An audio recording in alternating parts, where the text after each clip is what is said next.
Hello everyone, মই ৰাজমালিছে আপোনালোকক পুনৰবাৰ স্বাগতম জনাইছো মোৰ আন এটা নতুন ভিডিঅ'লৈ।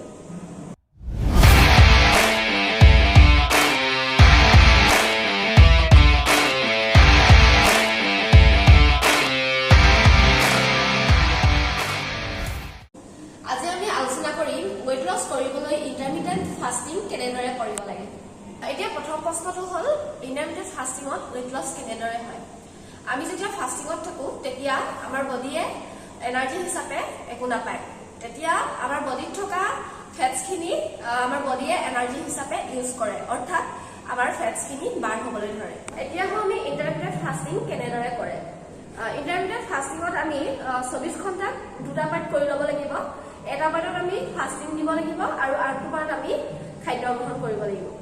সাধাৰণতে ইন্টাৰমিটেন্ট ফাস্টিংত 16:8 ভাগ কৰিব পৰা হয়, অৰ্থাৎ 24 ঘণ্টাৰ ভিতৰত 16 ঘণ্টা আমি ফাস্টিংত থাকি 8 ঘণ্টাৰ ভিতৰত আমি খাদ্য গ্ৰহণ কৰিব পাৰোঁ।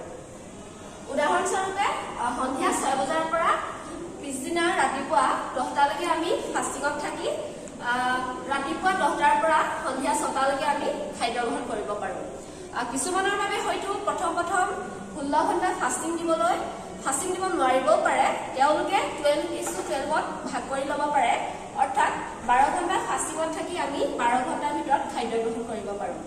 উদাহৰণস্বৰূপে সন্ধিয়া 6 বজাৰ পৰা পিছদিনা ৰাতিপুৱা 6 বজালৈকে আমি ফাস্টিংত থাকি 6টাৰ পৰা মৰ্ণিং 6টাৰ পৰা সন্ধিয়া 6টালৈকে আমি খাদ্য গ্ৰহণ কৰিব পাৰোঁ। এতিয়া আপোনালোকে ভাবিছে চাগে ফাস্টিং টাইম পিৰিয়ডত আপোনালোকে একোৱেই খাব নোৱাৰিব নেকি।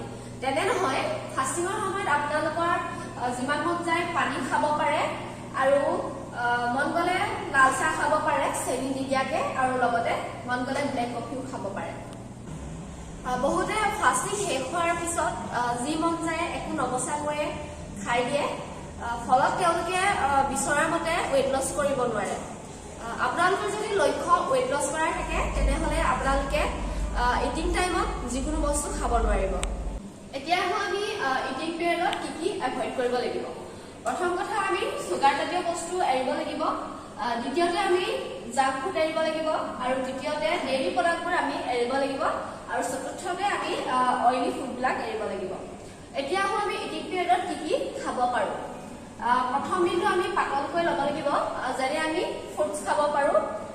দ্বিতীয়, তৃতীয় আৰু চতুৰ্থ দিনটো আমি কাৰ্বছ, প্ৰটিন, ফেটছৰ কম্পজিশ্যন থকা খাদ্য খাব লাগিব। আপোনালোকে এটা কথা মনত ৰাখিব, ইন্টাৰমিটেন্ট ফাস্টিংটো দীঘলীয়া সময়লৈকে কণ্টিনিউ নাৰাখিব।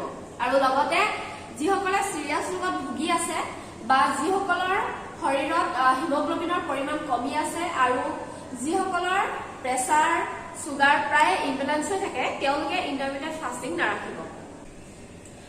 আজি ভিডিঅ'টো ইমানেই। আপোনালোকে যদি ভিডিঅ'টো চাই ভাল পালে তেনেহ'লে লাইক, কমেণ্ট, শ্বেয়াৰ, ছাবস্ক্ৰাইব, লগতে ফিটনেছ ৰিলেটেড ভিডিঅ' পাই থাকিবৰ বাবে বেল আইকনটো দবাব নাপাহৰিব। ধন্যবাদ।